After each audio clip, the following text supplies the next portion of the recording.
Hello, everyone, and welcome to a brand new episode of the Jams and Tea podcast, where we spin the jams and spill the tea. And this week, we're coming at you with a brand new episode talking about music this week. Again, last week was our 100th episode, and we had a bit of a celebration. But now we're back on track. We're going to be talking about the new album from pop icon Beyonce. We're talking about her new record, Renaissance. We're also going to be talking about the newest big heavy release of 2022. We're going to be talking about the debut album from Chatpile, God's Country. Maybe So the best album to come from the band with the worst name in years. That's like, I mean, it's the name is whatever. I'm just marveling at the fact that I can't remember the last time we've had such a vast gulf between like two records in terms of just sound and like aesthetic and everything that we're reviewing in one episode. You're right. I'm never going to be able to move past Chatpile. What the fuck is that? It's French for cat pile. I don't think it is. This week on the channel, also, we released on the day we're recording this, we released our second episode in our national retrospective. We talked about sad songs for dirty lovers. So if you're a fan of that album or the national, go check that out and chronicle our journey through their discography. And also this week, this past week anyway, we talked about Angels and Airwaves for the greatest video ever. The greatest video of all time. Like we put that shit on Letterboxd. Yeah. Yes, it's a cinematic achievement. And I would 5-star it. I would add that to my favorite films of the year list, and it would beat out The Northman. And if you're out there like, I don't know what an angel and an airwave is, it doesn't matter. Watch it anyway. Really doesn't. You don't need to know anything other than the fact that we're incredibly proud of that video. And it may be better if you don't know. As Jake said, we're going to be talking about two incredibly awesome and incredibly different albums today, both of which actually came out 2 weeks ago. So we're playing catch up, but that's fine. But first, as always, we're going to get into what we have been listening to in the last 7 days. Jake, what have you been listening to? I listened to, like, one of the things that I listened to that was just sort of like of my own accord, that was basically unprompted by anything, is an album that I really wish we had the podcast around for, because it would have made for an all-timer segment. And I guarantee it would be that way just because I am pretty sure I'm the only person who likes this album as much as I do. And it was inspired by the fact that I listened to Flying Lotus's Reset EP. And then I had noticed something. I was just like, that last album that Flying Lotus put out, I really liked that album. Haven't listened to it in a while now, but nobody else liked it. Wonder what I think of it now. And let me tell you, Flamagra, this album is a disaster. I also unabashedly love it. It is very, very, very different from Flying Lotus's other stuff, and it has lots of moments on it that I do think genuinely rank above like some of his best stuff. Like there's a part on it where there's an Anderson .Paak feature that's great. There is the like sequel to the Denzel Curry song Black Balloons on here with Denzel Curry, and that is fantastic, and it's like weird and neo-psychedelic and cool. But the album itself is like, there's like IDM in it, there's like electronic fuckery, there is an entire spoken word track with David Lynch, and yes, I remember that one. Just fire saying, is coming. Fire is coming. Yeah, he just says that like 80 times, and it's so fucking fun. And then there's also my favorite feature on the album, which is probably on its worst song, which is Tierra Whack, who comes on and just like, I have no fucking idea what this bitch was thinking when she got onto this track, because there's just she's just saying shit on this track, and then eventually she starts going, titties in his face, and it like slows down her vocals. It's with like titties in his face. It's so fucking stupid. There's some songs on here that sound like Flying Lotus literally got like royalty-free GarageBand preset like assets and just like banged on them for 2 minutes.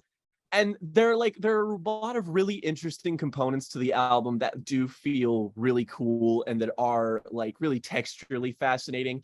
And then there are other points where it's just so bleepy bloopy and stupid. And I love all of it.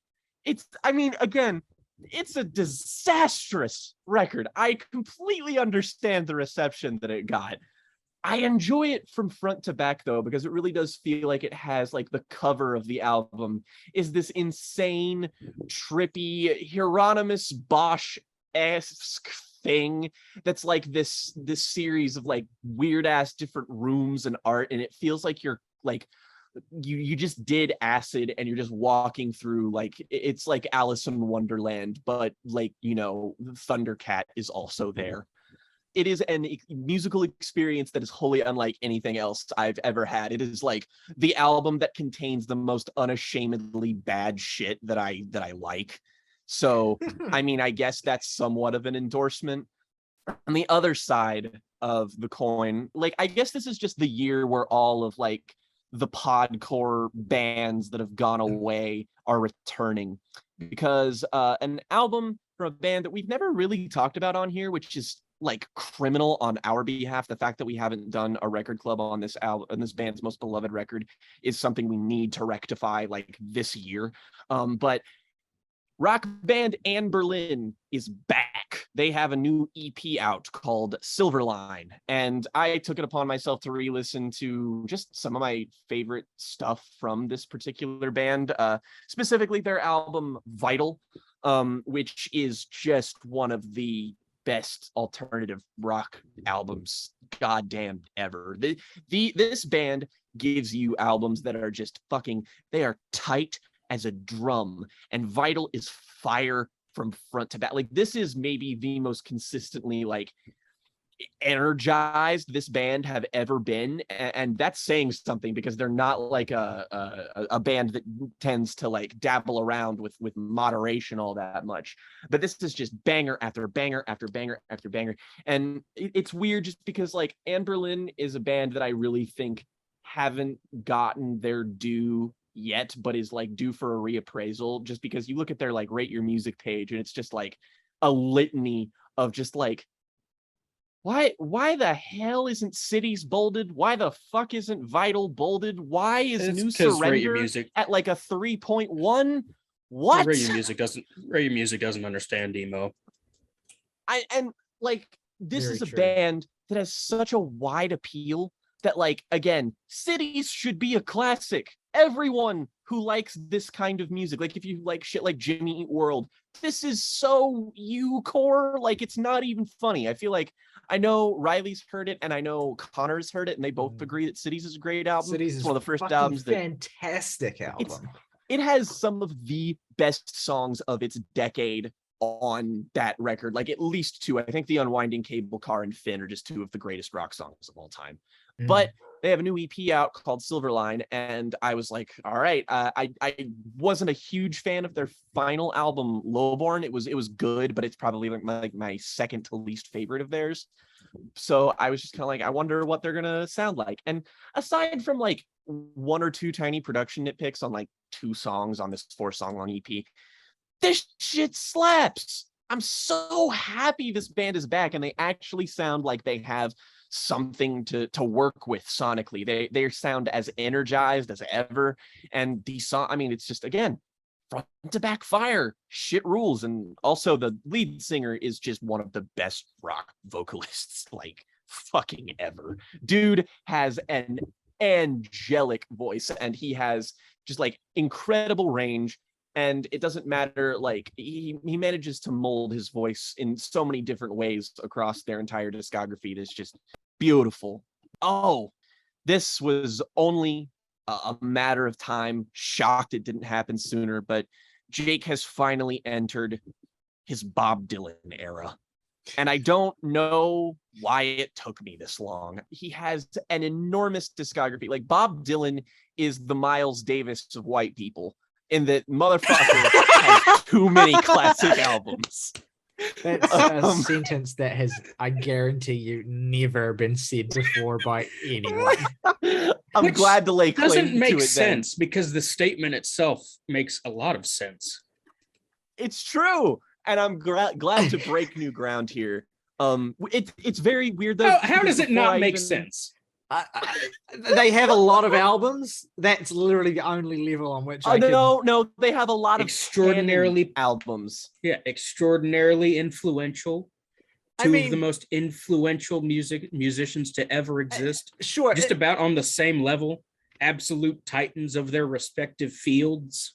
Sure. So by the same logic, then friggin' Leni Riefenstahl is the German Steven Spielberg.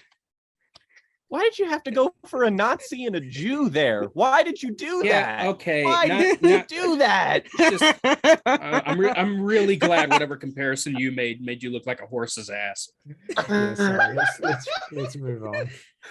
My point here I is think that we need more comparisons. my point here is that there are few people in existence who have made as many beloved albums as Bob Dylan has. And here's the thing. I don't know why it took me so long, just because before Life Itself, I did love Blood on the Tracks, which I did re-listen to sort of kick this off, just because that's an album I've loved for a very long time. And like, relatively speaking, it was like, Tangled Up in Blue was the first Bob Dylan song I ever remember hearing.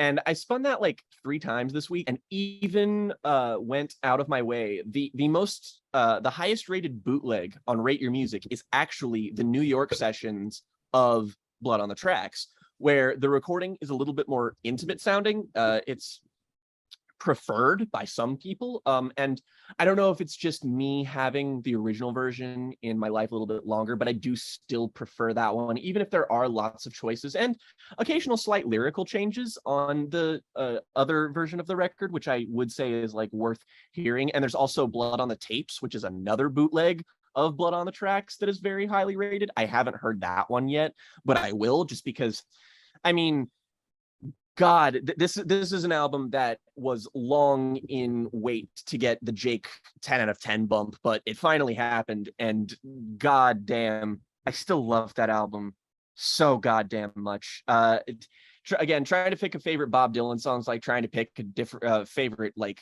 Tom Waits song, and then it's just goddamned impossible sometimes. But I think my current favorite would probably be Shelter from the Storm. That's just like, after the entirety of Blood on the Tracks, you just get to that like penultimate moment, and it's like a wave. It just feels like a calming ocean of serenity. And again, that is just a quintessential perfect album. And it's probably like, I have a lot more great Dylan albums to listen to. I highly doubt I will like any of them more than I like that one. Not saying it's impossible, but it's unlikely. That said, I also listened to Highway 61 Revisited for the first time in full, which is just, again, is fucking, he kind of moves past protest music a little bit from his earlier acoustic days, and sort of goes into sort of full electric Dylan main band mode, but has that sort of raw recording, but also like his song, like every song on that album I would read as being like subtextually political. It's all about, songs about people in power exploiting helpless people. And it's terrific. And it ends with Desolation Row, which is just, God, fuck. It's a terrific album. And I also listened to the other sort of like really big canon Dylan album from this time, which is Blonde on Blonde, which, I mean, I said Blood on the Tracks is probably always going to be my favorite Dylan album. I'll be damned if Blonde on Blonde ain't close, though, because that is a snazzy record. I think that it's undeniably, from what I've heard of Dylan, his most instrumentally accomplished work. Motherfucker is playing the shit out of that harmonica, and just across the whole record, it's just so much fucking fun. There's so much like jubilation and joy in this album, and it's also like, in terms of like stereotypical Bob Dylan songwriting, this is the most Dylan-esque album I've heard from him, and that is just like every single lyric is like it really made me sort of compare and contrast the similarities of Tom Waits to Bob Dylan, because I think they have a very similar lyrical style in terms of how they write with this. They're sort of like almost like semi-free association that's also just like these really tangly, wiry, mixed up metaphors. And it's just like, I understand maybe half of the lyrics on Blonde. Visions of Johanna is probably my second favorite song from Bob Dylan. And I don't know a goddamn thing about what that song is about after only hearing it like twice. Like I can't even begin to elaborate on what it is. I just know it's immaculate. I would say that Blonde on Blonde, at least from what I've heard, is probably the most Waitsian Dylan record. And I think that Blood on the Tracks is the most kind of like holistically perfect thing I've heard from him. But I might even like admire, respect, and maybe even just generally put Blonde on Blonde above it, just for how complete of a picture of Dylan as an artist. I mean, any album, no single album could ever be a complete picture of Dylan as an artist. That's just not something that a single record could possibly do. But I think Blonde on Blonde is about as close as any record I've heard from Dylan gets there, because it is the most, I mean, diverse is kind of the wrong word, but it is the most like complicated Dylan record, I think. And Dylan is an incredibly complicated, not only person, but songwriter. And so Blood on the Tracks, as amazing as that is, it's a far more straightforward record. So if you want to get a sense of the complexities of Dylan as a person and of Dylan as a songwriter, I don't think he was ever writing better songs than 65 and 66 when he did Highway 61 and this back to back. And I think this is narrowly better than Highway 61, honestly.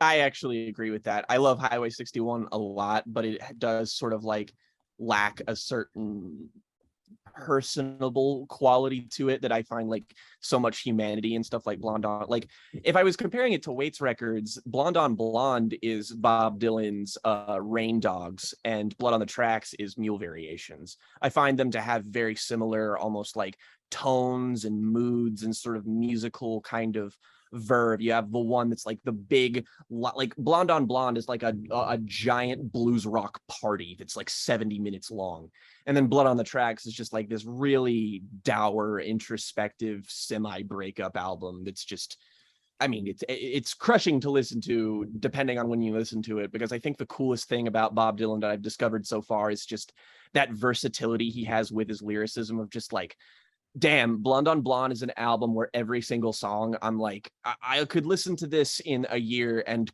come away with a completely different interpretation as to what these songs even are. So I'm really excited to just like delve into an artist that has so many more classics. I have like all of the bigger ones downloaded, and this was really spurred on by the fact that I read Stephen Hyden's ranking of Bob Dylan's entire discography, because he's such a big fan, and reading what he had to say about some of those albums. Like, first of all, being a little bit more familiar with Dylan's catalog now and just like seeing what other people think too, that ranking he has is absurdly fucking chaotic. Like, holy shit. After the first 3 placements, that man is all over the place ranking his discography. And I almost feel like if I listened to all of his records, I would do something similar, just because there are other albums of his that don't get like quite as much shine as others. I didn't know that he worked with Daniel Lanois, for example, on shit like 89's Oh Mercy. And I'm just like, well, fuck, I gotta check that shit out, because that sounds fucking awesome. And then there's, there's the Basement Tapes that Bob Dylan was the band, and I had no fucking clue that he had an album like that. I was just like, oh, I just thought that they like knew each other or whatever. But there's like, Time Out of Mind, Love and Theft, Desire, Street Legal, fucking all of the really early Dylan records. Like, Bob Jesus Dylan Christ, and the it's a treasure trove. Which band? Yes. The band. Which band, though? Robbie Robertson. That Levon band. Helm. Welcome That to- band. Robbie Robertson. Isn't he the guy on that one kids show? Robbie Rodson? Oh, Literally, shut up. but the biggest thing that I listened to that I sort of raised into like the Jake canon, officially putting it on my favorites list, is an album that August recommended to me a long time ago that I loved initially and just haven't gone back to. and that is Concrete Blonde's album Bloodletting. yeah. This is hard. It is. I don't know why this band isn't bigger, because you take one listen to the first song on here, which is Bloodletting parentheses the vampire song, which is goofy as fuck, and the song's goofy as fuck, but also the guitar and bass on this ridiculously hard. Like, this is some of the most like edgy, like sonically gothic rock basically from this particular era. This, you know, it takes the pornography era of The Cure and tosses it off a fucking cliff in terms of how like actually gothy it sounds. And it's just front to back bangers. It's fucking blues, gothic rock, post-punk, all these different genre synthesis put together, and it is such a wonderful experience. So much so that I looked and saw, and I was like, wow, this band actually seems to have a lot of good albums. I need to listen to more of them. And I went and listened to the debut album, they're self-titled, and I was kind of shocked to discover that it's like nothing like Bloodletting, like at all. Like the gothy parts of their sound is just not here. The self-titled Concrete Blonde is like post-punk Fleetwood Mac. It's really good stuff. It's like, it's really interesting. I highly recommend it. It's really short. It's not as developed, and it's not quite as good as Bloodletting, but just seeing where this band started is so fascinating considering when they went. They have a female lead vocalist who's very Stevie Nicks-esque on that first record in particular, and then really gets into sort of a Susie Sue, deeper, huskier voice on later shit. And so I'm really interested in exploring more of this band. I love this fucking record. It's absolutely terrific. It's just a great time. This is a great like driving album. You need something to fucking what the fuck is the fucking American History X in the car when he's just like, fuck shit. Yeah. That's what I do when I listen to Concrete Blonde. All right. I've been listening to a lot of music, lots of vibrations of the air between my ears, but not Good a lot of vibrations, music I actually, because I was out of town for most of the week and almost died, so that's fun. But let's talk about something that's not at all related to death, despite this fact that it has a song called Kill Yourself on it. Andrew WK's The Mother of Mankind. This is a compilation album of his material from like 1998 to 2006 of just like unreleased kind of B-sides and stuff from about his career. And I will preface, this is not great. It is very all over the place, as is the way of a compilation album. But if you are someone who is invested in the narrative, a connoisseur of Andrew WK as I am, this is awesome. This is full of just some of his weirdest experiments, batshit insane production. It is amazing that this album is exactly 69 minutes. I gotta shout out some great songs on here, like some song titles on here just make me laugh. Like track 9 is just "Who Knows?" Just with a question mark. Who knows with a question mark, and that's the whole song. I'm a big fan of "I've Got No Fear," but No Fear. No is spelled K-N-O-W.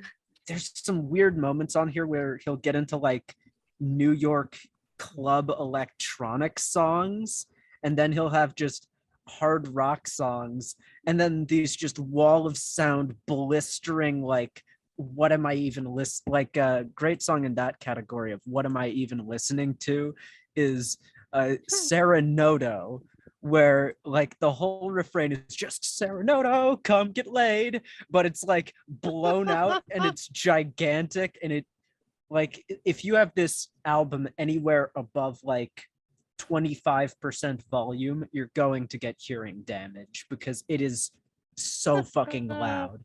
You know what? It's time. It's time to talk about the Mac.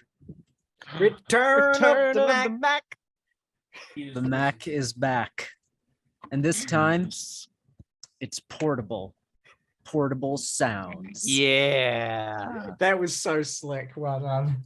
So, first off, Portable Sounds is TobyMac's best produced album. Yeah, probably.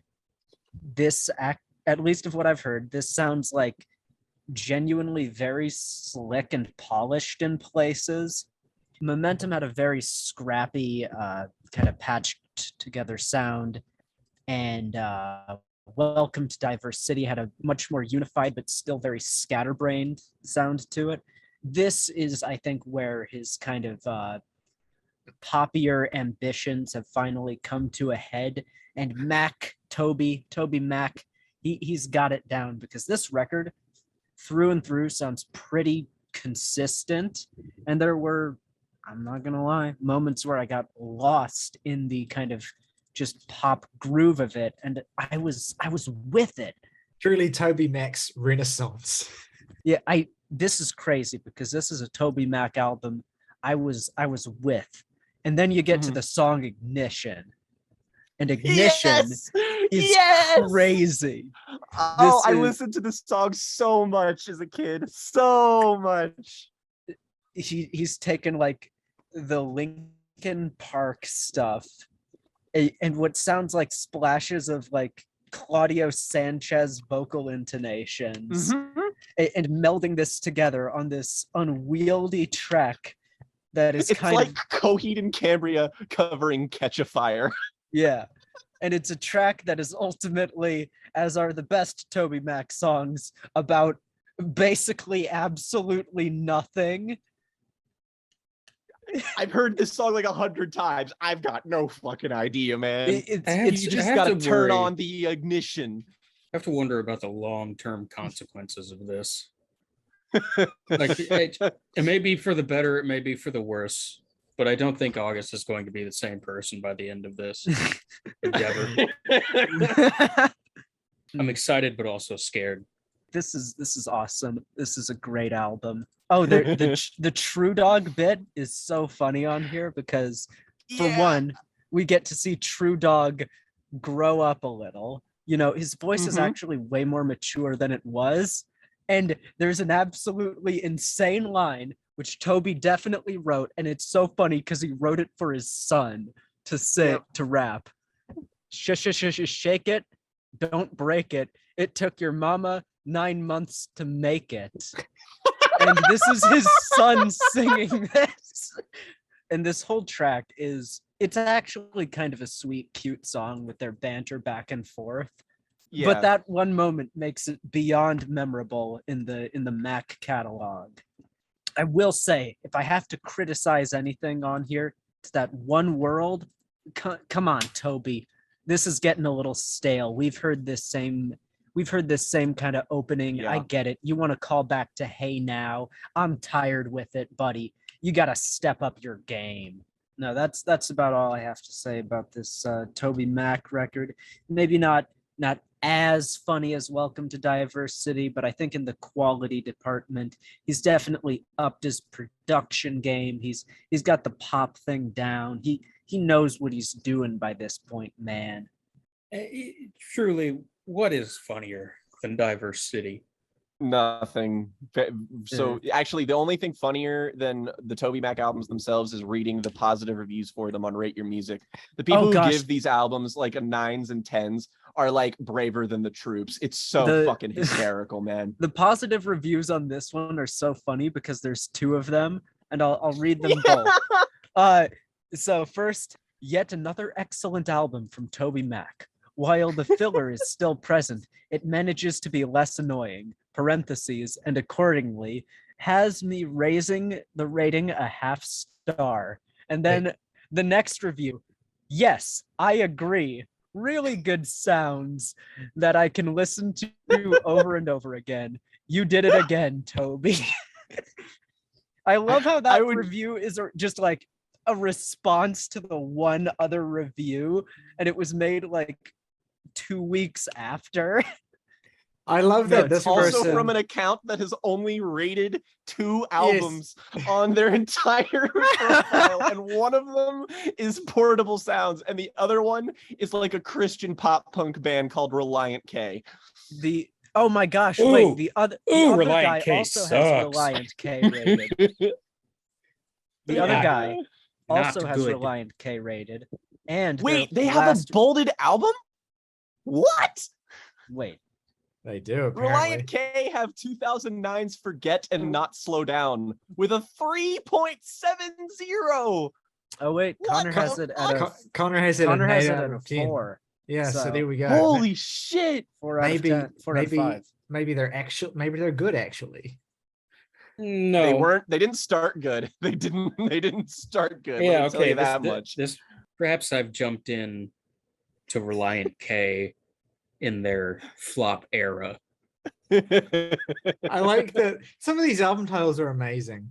The Anatomy of the Tongue in Cheek. 2 lefts don't make a right, but 3 do. That's a fucking Hey. Megadeth ass album title right there. Fucking, it really is. That Their Christmas album is called Deck the Halls, Bruise Your Hand, which is actually a great title for an album, to be honest. this is all Fall Out Boy's fault. And they've ruined The everything. 2004 album, mm-hmm. K is for karaoke.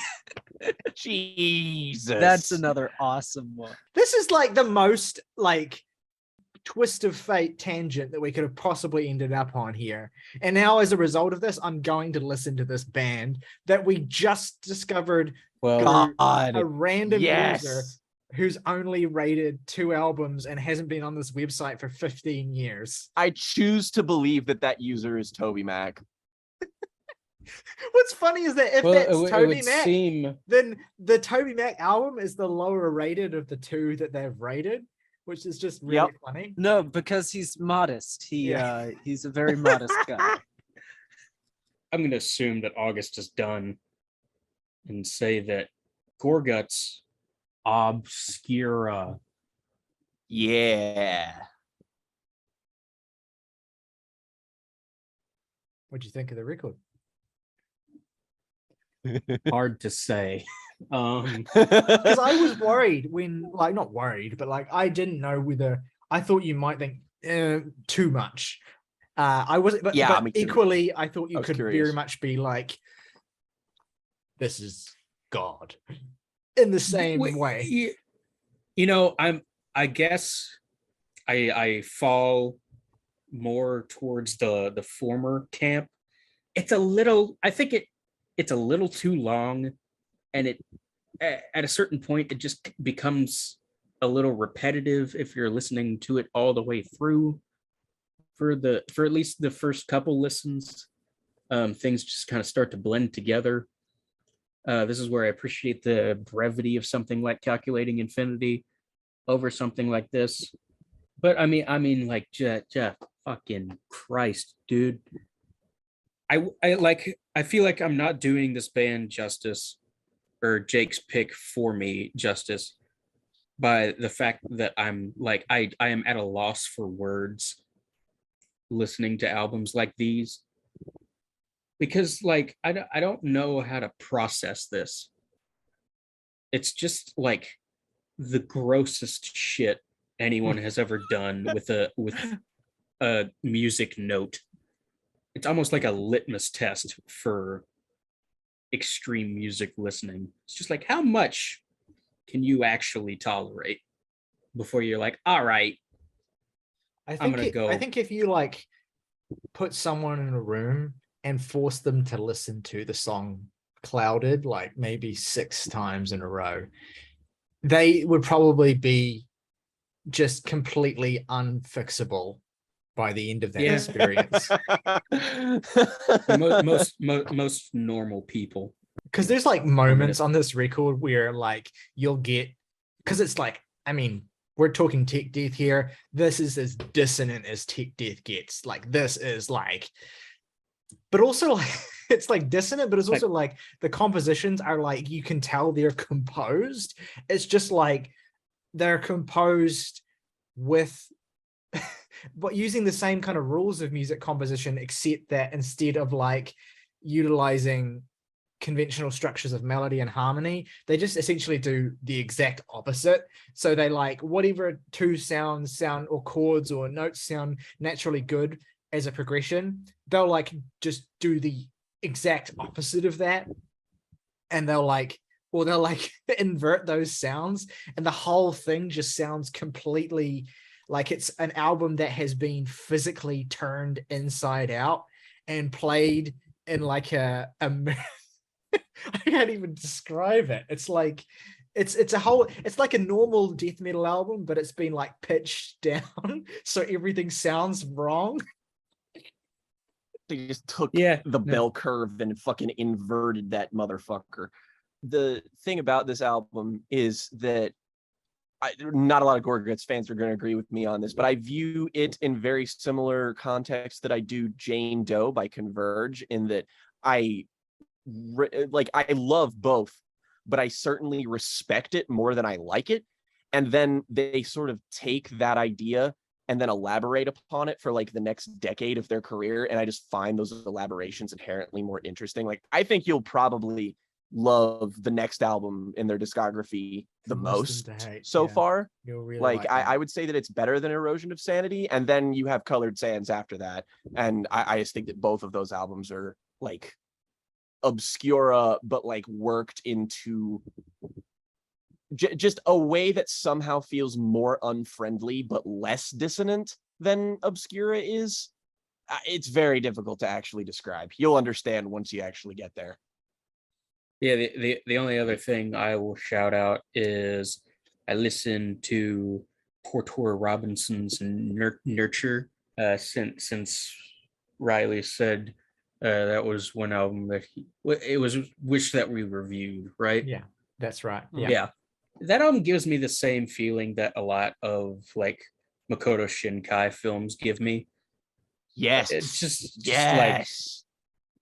just like clean, pure joy tinged with just a dash of bittersweetness that is like ultimately feels like you're breathing fresh air for the first time in years. This is what it's like to be happy. And as such, there are parts of it that make me misty-eyed. Yeah. This is the thing, like, it's a record that does imbue you with a feeling of great joy, but like most of the songs are really sad.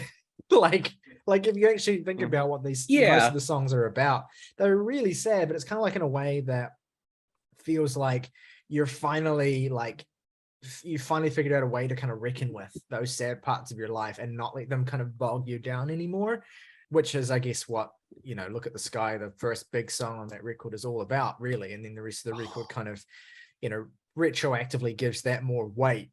And I bumped that to a 10 this week, actually, which is a long time coming. So that's just, it's an album that I feel like the longer it's in your life, like a friend, the better, the more, I guess, depth your relationship with it has. It's a fucking album, but it's something special. Like it's something you can hold on to. It has the same appeal to me as like most of the Gang of Youth's great songs. The Gang of Youths. Wow, yeah. So let's get into our first main review of the day, which is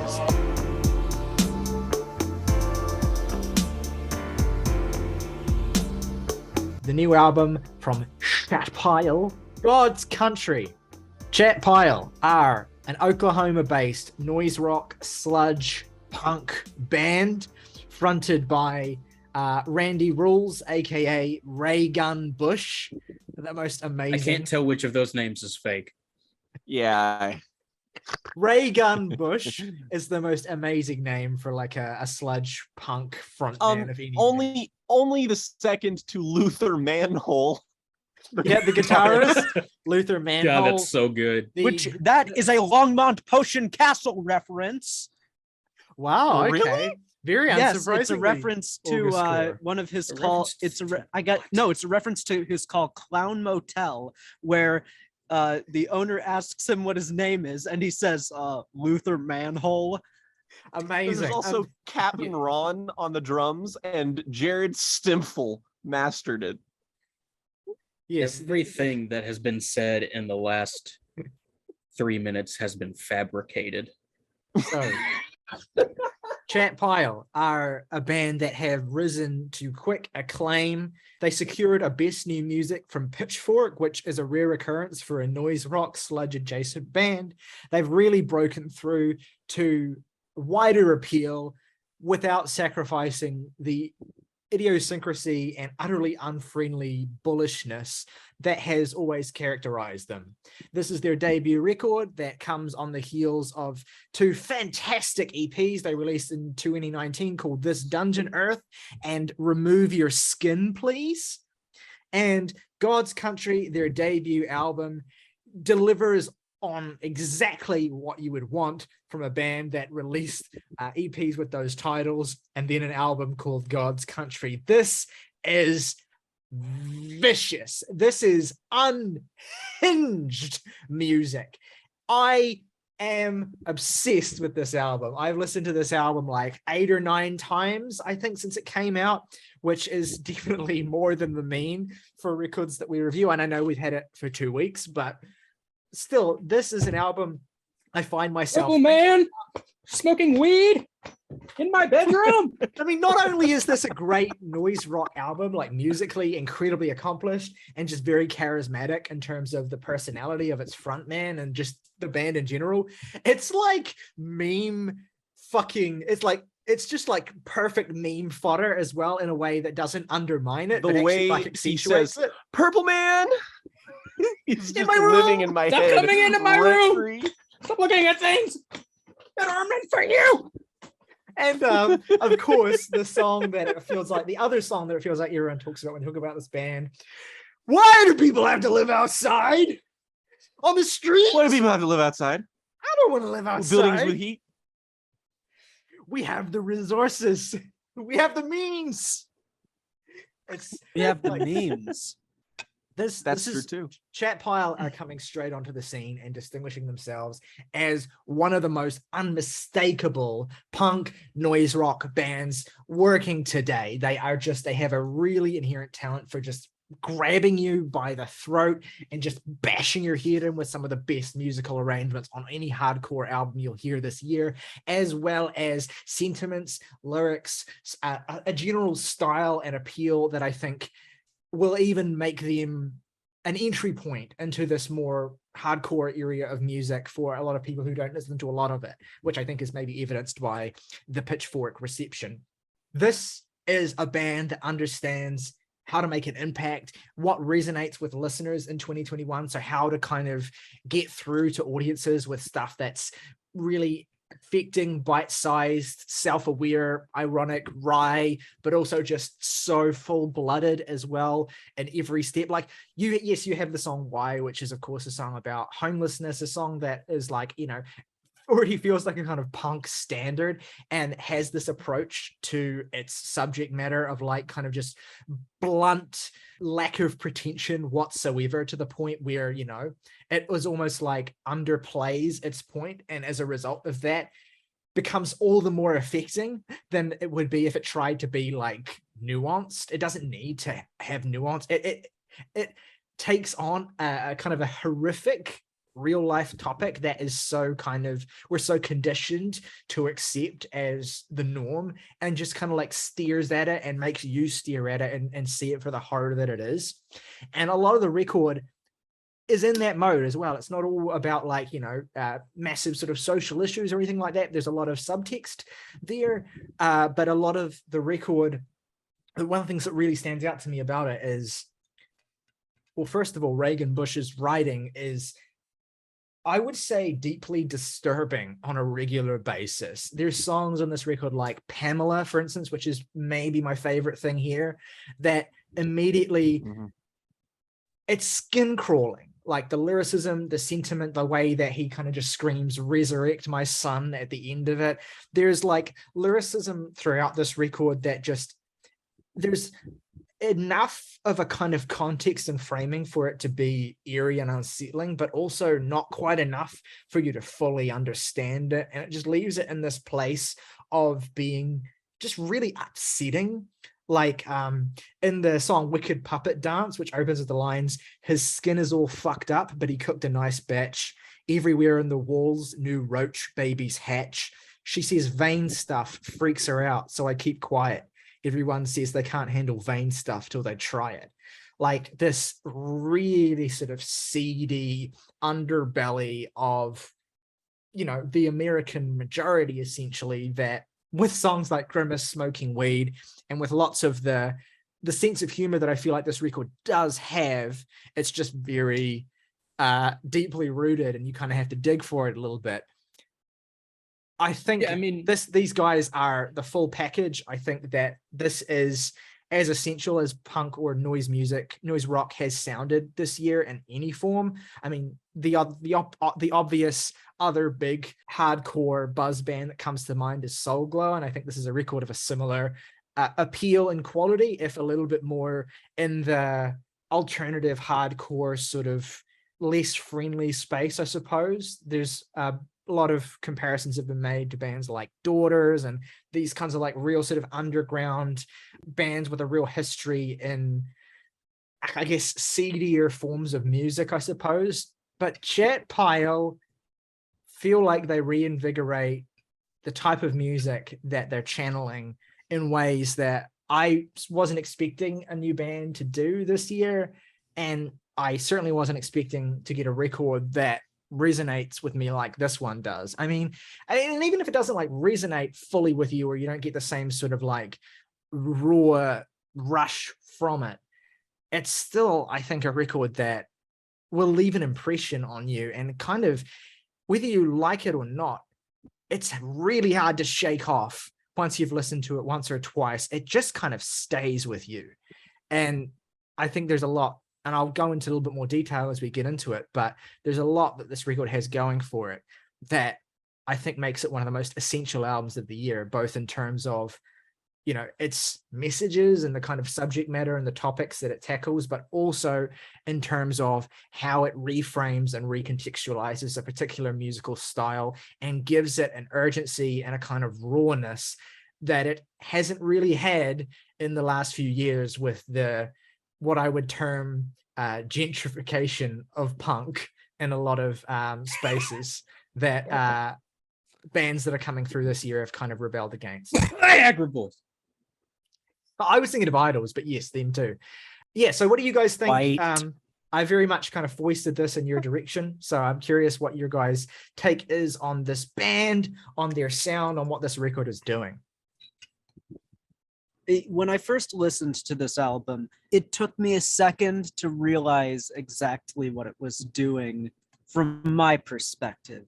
And this was, of course, with the song Slaughterhouse, where I it took me a couple minutes. I was like, okay, I see what they're doing here, but I don't get it. And then Y comes in, and I get it, because the band this reminds me of is Proto Martyr, in that they have a lot of the kind of post-punky, very dour, same influences that group has.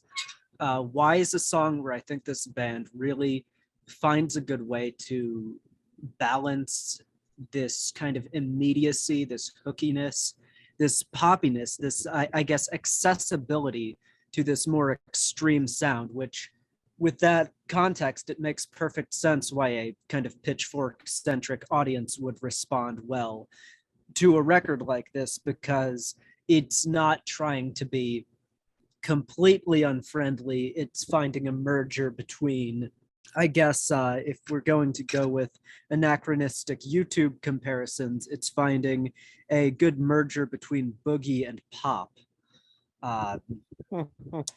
Jake got it. Lyricism, as you mentioned, frequently disturbing, grotesque downbeat. I did enjoy a lot of the writing, because it really feels like a nervous, drug-induced panic attack, this whole album. Like, all of it is just like, and I think a lot of that is contributed by the mix. Like, the guitars and a lot of the sharper tones are really mixed quite high, and it just adds a great sense of anxiety to the record. You're always on edge when you're listening to it, from that shrill kind of kind of jolt it gives you constantly. And I for one find that a really endearing quality to the record, that it does. It makes you part of the experience almost of the music. And I think like one of the reasons why it's really connected with me is in a way that maybe I don't necessarily feel a lot of bands like this really pull off successfully. It feels personal. Like even when stories are being told on this album that are, you know, some form of fiction or some illustration of some for instance, The scene. Mask, I think that's obviously a story not being told from the perspective of Mr. Bush. No, but it is like a song that is told in the first person. So for instance, for the record, this is a song from the perspective of the Oklahoma serial killer, Roger Dale Stafford, who I believe murdered dozens of people. I'm not actually sure of the specific details, but it opens with these like immediately these lines that throw you immediately into this kind of horrific scene that he is perpetuating. Open the fucking cash register before I kill everyone in here. No, don't go to him. Stay on the ground. I didn't hit him that hard. And anyway, I can hit a lot harder if you want to find out. Won't matter to me none. Do you want to see? Like, not only are we, you know, in this horrific situation, but we are perpetuating it. We are forced to live in this perspective of someone who is planning to kill and is in the process of doing that. And it's really harrowing stuff. And it absolutely elevates the, I guess, personal stakes of the record when you feel almost complicit in the music. And that's kind of the point I was trying to get across earlier, is that a lot of the feeling of this record, it feels like you, the listener, are an accomplice in the music here. This paranoia, schizophrenia, and just overall mental trauma only exists because it can find an audience within you. You're the sick fuck causing all of this. And and that's like, it's something that contextually within the record is set up and embellished by the songs and the subject matter of the songs that surround it. So like Tropical Beaches Incorporated, for instance, a song before it, another personalized song that is kind of essentially about the pressure of being alive, essentially, and of all of the obligations and things that come with having to live day to day. And it actually kind of reminded me a little bit of Michael Haneke's The Seventh Continent, with this, like, because it opens with this image of like this guy's talking about the ocean. And of course, this is an Oklahoma band, not exactly a place that sees the ocean very much. And it's like this lyric, the ocean is far away, a million miles, and my wife and kids, it's just me at the gym. And like in The Seventh Continent, there's this like recurring image of like a billboard that shows the ocean essentially, or shows like a getaway. And if you know what happens in that movie, which I won't spoil, you'll know the kind of irony and kind of meaning and significance of that icon. And it sort of has a similar role here, where it's like the possibilities of life are endless, but also almost exclusively closed off. And it's just this endless drudging routine of bloody sheets, making money, man on TV, haunt you, haunt me. And the amazingly just gut-wrenching lyric of, this is something I cannot beat, and it will for sure destroy what energy I have left inside. Again, no dressing the sentiments up on this record. It's real, and it feels full-throated and just completely uncompromised. And one thing I do love, I have to shout out the album cover here, which is another particular genius work of blending kind of the function of the music itself with the band's aesthetic. The kind of death metal logo, the generic font, and then this painting of a power plant with a portable toilet next to it. And that's just a particularly funny image that I think does a great job at establishing kind of the hellish industrial society we've created. But there's also a toilet there. It's like a fundamentally Pee-pee absurd poo-poo. cover that like aesthetically designs itself to look as unassuming as possible until you start looking at it and you see the absurdity in it.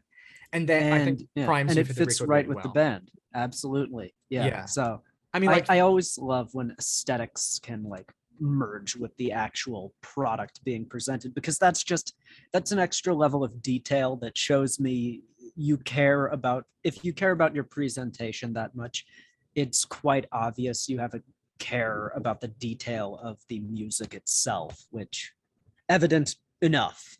100%. And like, I there's like lyrics and things in this album that it's such a cliche to say this, but like are genuinely haunting. Like the song Anywhere, which I think is another standout on this album. I mean, the opening lyrics here, at first your hand was in mine, you're smiling and walking, then the world split open. I think there was brain on my shoes. Like, it's so grotesque and so just completely without warning as well. And the refrain is just it's the sound of a fucking gun. It's the sound of your world collapsing.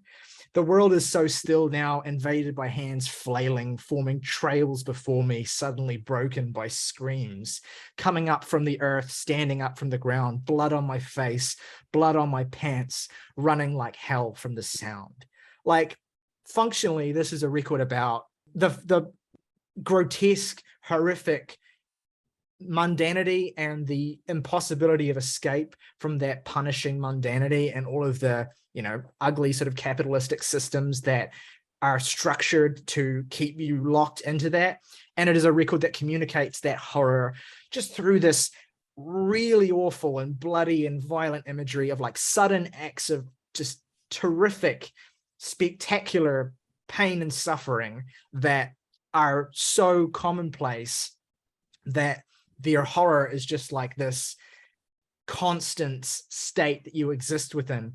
And none of that feeling would come through as well as it does if it weren't for the performances on this record, particularly that frontman Reagan Bush. Like his vocal tone, the sheer despair and sense of hopelessness in the way he sings on the entire record is fucking skin crawling. Like, and you know what, even at that, he manages to be a very accessible vocalist, I think. Yeah, absolutely. Which, like, it's a weird balance they strike, where I would say this album for me was very easy to listen to, and it feels like it shouldn't be, but I think there's also another level of ingenuity and intelligence that goes into the craft of this album when it is this kind of paradoxical blend of unfriendly and friendly, the boogie and the pop. I really like this album, but I can't lie, there is a distance I feel from it, and it's very hard to articulate why. I think perhaps that, like, again, I have to stress, I really like this album. I think it's a very promising debut, but there are a lot of elements of this sound that, like, August talked a lot about how there's a sort of middle ground that's met between its extremities, and I can't lie, while it does do that, and it does do it well, I can't help but feel like they've sacrificed a little bit of intensity for occupying that middle ground. Stuff like the opener, which is a good song, there's nothing on here that I think is like mediocre or bad, but there's so much space between these really heavy sludgy riffs and the constant screaming of just like whenever like a verse actually comes, it's like it's really compelling, but like the fucking just almost at random screams of hammers and grease, it all feels like, it just feels like a song that doesn't quite congeal together for me. It feels like a song that exists of like several different instrumental parts that just kind of happen but don't really come together as a coherent whole for me. And that does kind of extend to other songs on here. My favorite songs on here are the ones that are filled with the most sort of cohesive momentum, stuff like the aforementioned Pamela, which I think kind of ends up being some of the most emotional stuff and the most harrowing, both like from a lyrical perspective and from a more like, just in visceral musical experience. Why is sort of another one that suffers a little bit for me. I love the sentiment of it and I love what it's going for, but it's also just sort of like, it just feels like the music and the lyrics, they feel very separate at times like this on the album, and their lack of coalescence just sort of leads me to appreciating this from a distance. Like, I get what they're going for. I like this style and this noise rocky kind of shit. It's just that it feels a little, either, I don't want to say unconfident, but maybe just a little bit slapdash in its construction. I mean, there are other songs on here like that I find just like singularly harrowing, like the penultimate track, I Don't Care If I Burn, which I think is one of the more focused moments on here of just like absolute visceral terror. But I think and I'm not trying to jump the gun on this, but I do feel like a lot of my problems coalesce in the closer, which again, it's a good song. It's also a song that I've been hearing about, like, just like I've seen people expel paragraphs about how amazing this song is, and it's good. It's a good ending to the album. I don't emotionally connect with it at all. Like, there's just something about this that feels like it almost feels like, and I get that this is like, oh, fucking Chad, yes, but it doesn't feel musical to me. Like, the actual music that's present in this is very like spare in its second half, and it just feels almost incidental. It doesn't really feel like I get it, and I like the lyricism. I like the contrast of, you know, making this incredibly paranoid panic attack song about seeing an old McDonald's icon smoking weed and him going, "Purple Man," like, very, very good. It also, like, when people talk about this song being like harrowing, though, I'm just like, I don't feel that at all, frankly. Like, this whole album in general, like the experience of it being like terrifying or like difficult to listen to or just like uncomfortable, none of that really hits for me.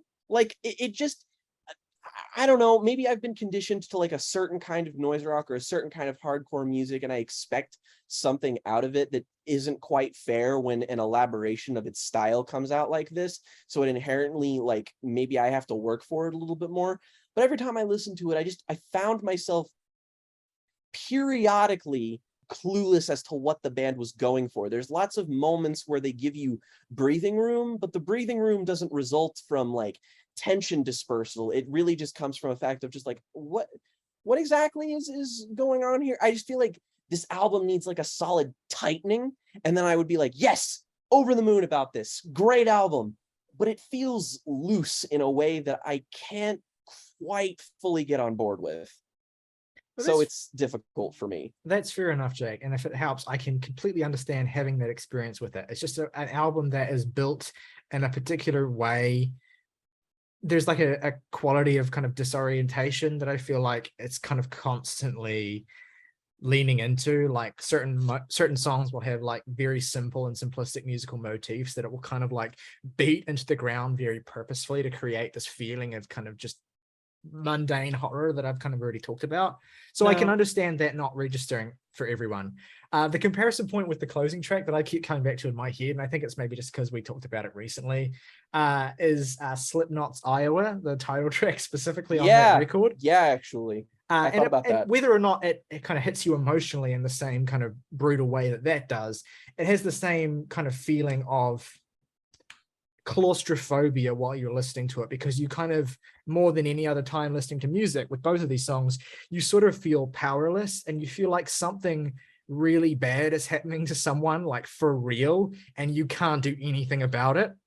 And so it's just deeply discomforting to listen to, whether or not you emotionally connect to it or not. I mean, I think maybe even if you don't, it might even make it even more sort of like uncomfortable, because it's like, dude, you should like smoking the reefer. No, I mean, and look, Jake, I will come to your defense, because I'm not even entirely in a different boat than you, because I would also agree that I think some of the time that the inherent odds produced by the kind of dynamic of accessibility and heaviness do leave a couple of these tracks feeling a little hollow for me as well. So I'm entirely sympathetic to that point and that perspective. Morgan, where do you come down on this thing? Let's talk about the Grimace Man for a second. Purple Man. Yeah, no, the idea that this is harrowing to some people is as darkly funny to me as the song itself. Like, no, like it's I don't know. it's again like we talked about with the album cover. It's like an absurdist horror because like all of the things that are terrifying that the album talks about, you know, aspects of, you know, life in a really dead end, middle of nowhere, you know, horrible capitalistic state. It's fundamentally absurd and stupid and completely like horrific in a way that's, you know, incomprehensible, and sometimes all you can do is sort of just laugh at it and feel really, really uncomfortable. I mean, maybe I'm just a fundamentally broken person, which, you know, like House that Jack Built at 5 stars, one of my favorite films. So that is how I felt Disclaimer. at times listening to this, where I was just kind of like, is there something wrong with me that I don't feel thoroughly unnerved by this? Like, am I that cracked? the only song that like deep down I feel is really harrowing is Pamela, which second or third best song of the year for me. Yeah, it's my favorite on here. Totally. Jesus. Those fucking lyrics, like, close my eyes and you're still with me, and the trees feel locusts buzzing, but I can never keep my eyes closed long enough, and no amount of dreaming can bring you back. So I can't remember if I told you I loved you that morning out on the lake. You called for your mother, and my heart broke into a million pieces, a kind of darkness you just never get used to. So I stare at the lake, biding my time, waiting to die. Wonder if all this pain I carry is strong enough to lift your body from the water and make you be alive again. I think stupid things like this all the time, but I would gladly trade my life for yours. If only the water could bargain. If only they had been watching. I can't turn back, only face forward. I mean, God, you feel like you shouldn't be listening to this. I will be thinking about the if only the water could bargain line on my deathbed. Yeah. Like, fucking Christ, dude. And on that song, almost more than any other song on the album, I think this just sounds unbelievable. That balance between appeal but also really extreme unappealingness is I it's so easy to see how that could just come across as confused, but it is so much of what makes this album hit for me.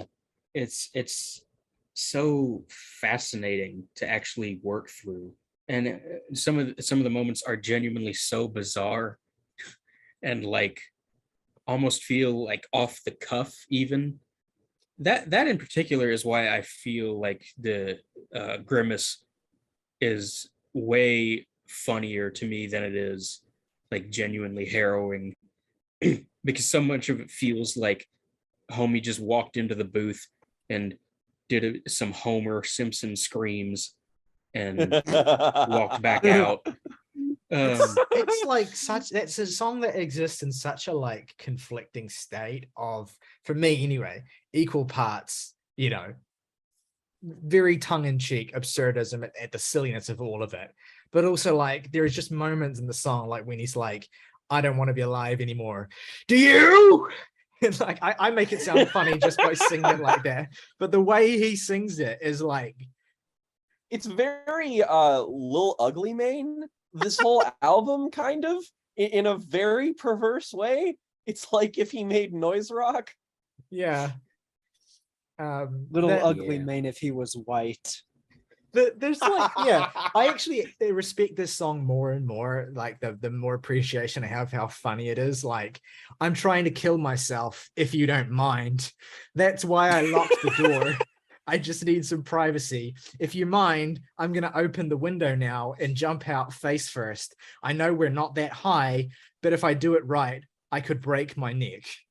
It's really clunky, and it kind of speaks to, you know, how like awkward it can be to like exist in that sort of manic state. It's not this kind of clear-headed state of dead seriousness. It's confusion. It's mania. It's it's everything about the song just feels like a bad trip, but like when the weed or whatever it is wears off and you realize you're still having that bad trip, and then that bad trip is actually your life. And I also haven't even talked about another standout on this record, the first song, Slaughterhouse, which comes in with this introducing this particular production style and industrial grind beat that's actually straight up reminds me of early Swans. And even in the lyricism as well, because it's a very minimal it's a very minimal song lyrically, and it's a song that's obviously about an abattoir and like being inside an abattoir watching animals get slaughtered. Just lingering on those details like hammers and grease over and over again. And again, the way he says that sometimes is so funny because he just doesn't enunciate. So occasionally he's just like, and you have to kind of take his word for it that that's hammers and grease. Yeah. And very, he'll just very avant-garde. And he'll fixate like on these details as well that just give it this kind of sick grotesquerie. All the blood and the fucking sound, man. You never forget their eyes. Everyone's head rings here. There's no motherfucking exit. The sad eyes, the screaming, more screaming than you'd think. You never forget their eyes. There's this moment where he's like saying all this stuff, and then he just stops to go, fuck! And it's just the most like... I mean, it's like he's reading his own lyrics for the first time on so much of this album. It's like... And like... Shit! The song I Don't Care If I Burn as well, like this really like non-musical, just kind of like spoken word piece where he's kind of just having a bit of a meltdown. And like in the background, you have these really unsettling, like treated sounds that it sounds like fire crackling, but it also sounds like it's been like super pitched and distorted to sound like it's actually the fabric of the atmosphere of the song is kind of like ripping apart. And there's a moment, and again, like it's absurdist, kind of hilarious, and also like, but not in a way that undermines it. Like the moment in the song where he just like randomly screams, and he's like, God, what the fuck? And it's just you have no idea how to process when that first came on. And all of this just makes it feel more real than someone who is just like trying to Laurence Olivier this shit or whatever. I don't know. It's I cannot overstate how much it works in this favor, how much the singer in this band really does just sound like a guy, just a guy. I feel like Chat Pile is a band that could only exist in the 2020s right now. It's just the world is genuinely just so fucked and absurd that we're just listening to this now and being like, yeah, okay. It's one of the first things like this to come out that hasn't been like unbearably obnoxious to me, which I think makes so much of it truly great. Alongside, a select few other bands that have come out right now that I would say stand out for exactly that reason. They really get something and do it really well in a way that a lot of bands fail to do, and also feel like they could only exist in this particular juncture of history. Soulglow and Turnstile are the other bands that come to mind, even though they both have their very own distinct, variants of hardcore that are different from this.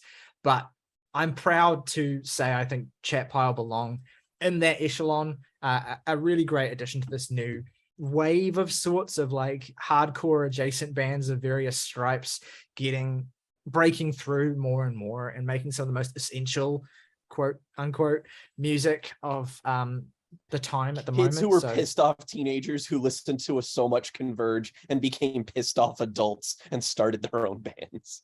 Yeah. So then smoked a lot of weed. Truly fucking. In Morgan's words, my God, man, core. Imagine the reefer. I don't have to. Anyway, favorite tracks and ratings for Chat Pile's God's Country. Jake, why don't you go first? Goodness, smoke that shit. Now I'm on the James and T podcast. My 3 favorite songs are going to be Pamela. That's probably my favorite thing on here. Yeah, I don't care if I burn, and Wicked Puppet Dance. That's also a song that I actually think comes together extraordinarily well. Least favorite song on here is probably Slaughterhouse, and I give the album a 6.5, but an effusive one, I suppose. All right, August. Fair enough. Fair enough. My favorite songs on here would have to be Why? The Mask and Grimace _smoking _weed .jpg. And least favorite would, you know what? I'd say my least favorite is I Don't Care If I Burn. I'd give it a 7. All right, cool. My 3 favorite tracks are Toto's Pamela.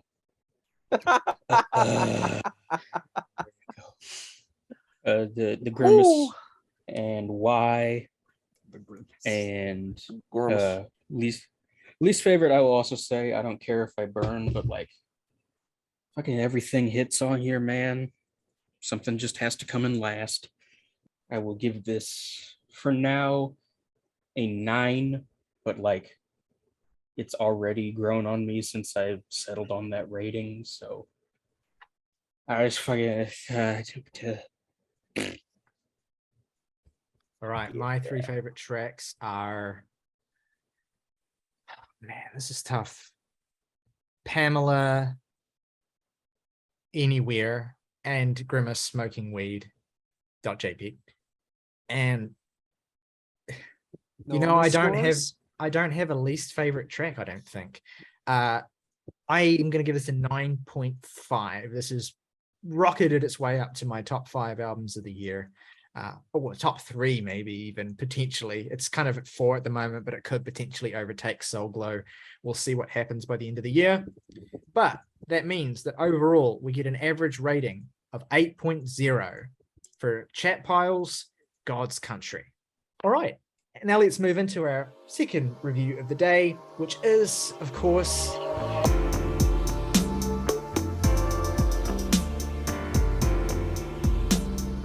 Beyonce's Renaissance.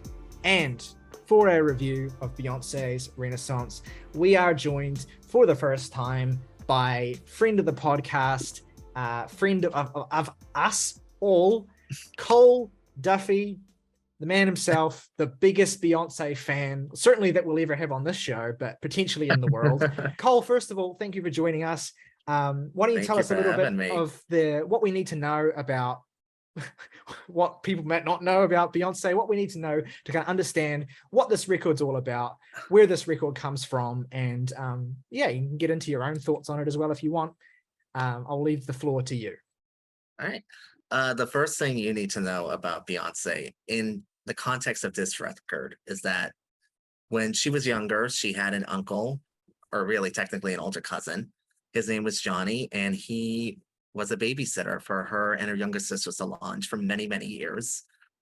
Tragically, he is no longer with us. He passed away from an age-related illness in the 1990s.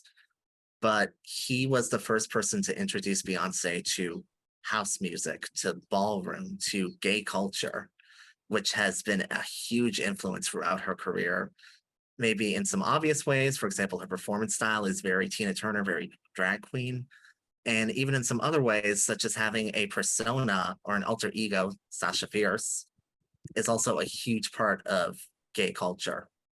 And this is the album where all of her influences from that culture come front and center, more than any other record she's put out.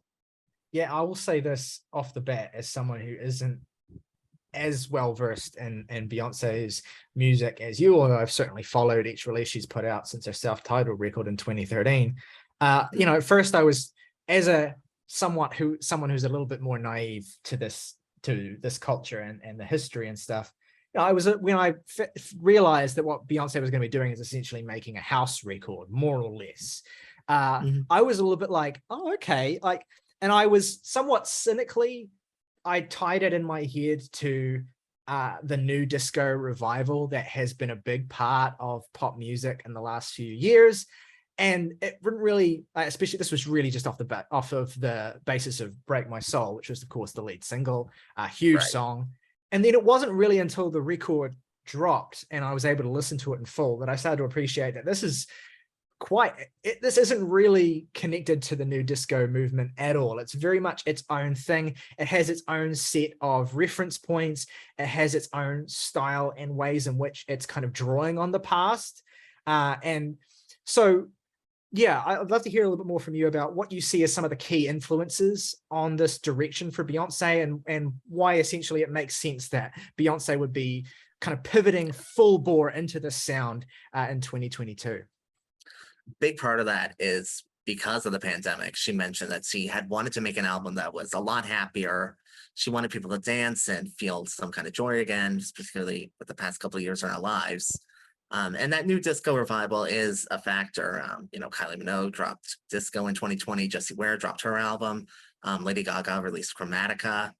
The difference between this album and the rest of the new disco records that have come out is that this is so immersed in its references and in its culture that it feels genuine.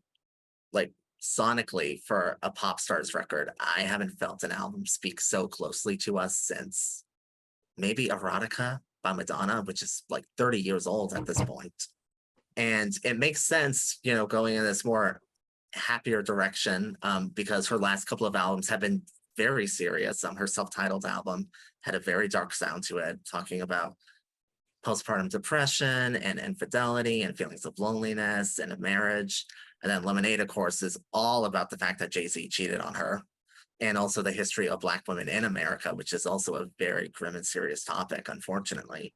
So it makes sense from going from these darker records to something a little bit happier in the light of something such as her album 4, which was also a very old school record when it was released in 2011, in contrast to the EDM and pop that was dominant on the charts at the time.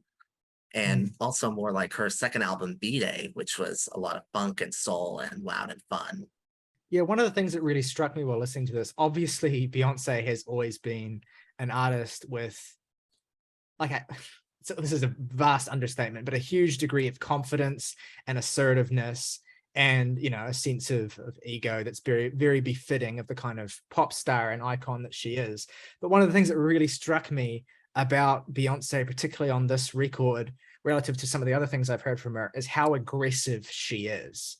And it's almost like there's an energy that she has here, no pun intended, that it definitely feels like Beyonce, she's been warming up, she's been off the scene for a while, she's got a lot of shit to say, all that sort of stuff. But more than ever, the sequencing and the way that this album is constructed is almost gives you a feeling of Beyonce kind of roaring to life and kind of ramping up the intensity and aggression and just sheer energy of what she's doing more and more as the record goes on as well. It starts off, it kind of, I wouldn't say it really kicks the door down. It kind of starts off in a somewhat more starting subdued. The entrance a little bit, subdued sort of tone with I'm That Girl. And then Cozy's kind of it's sort of establishing that mindset that you've been talking about of, this sort of comfort level that Beyonce has obviously achieved, and this sense with which she's able to kind of own her influences and where she comes from and the kind of person that she is. And then as the record goes on, it's like Beyonce is feeling herself more and more with each song almost. And then what really strikes me is when you get into the back half of this record and there is what I would say is a genuinely dominant sexual aggression that comes through in a lot of this.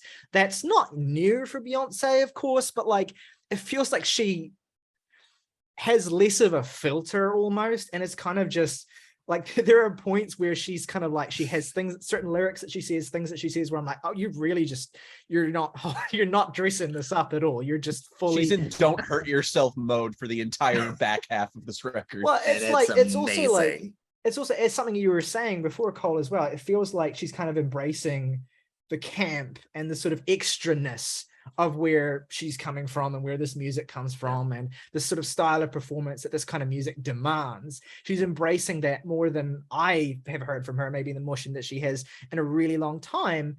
And that makes Beyonce feel, I think, super reinvigorated. on this record. I'm curious how you feel about like the performance that she brings to the table here and the energy that she's bringing on these songs. It's the exact level that's needed, because the way that this album is structured, it's like a night out at the club or a night out at the ball. So you get a song like I'm That Girl, and it's a little bit more subdued. The DJ is just starting up, and then Cozy brings in that setting of, this is what the album's going to be like. And this is where you first begin to notice one of Beyonce's most underrated skills. She is an archivist. She's a historian.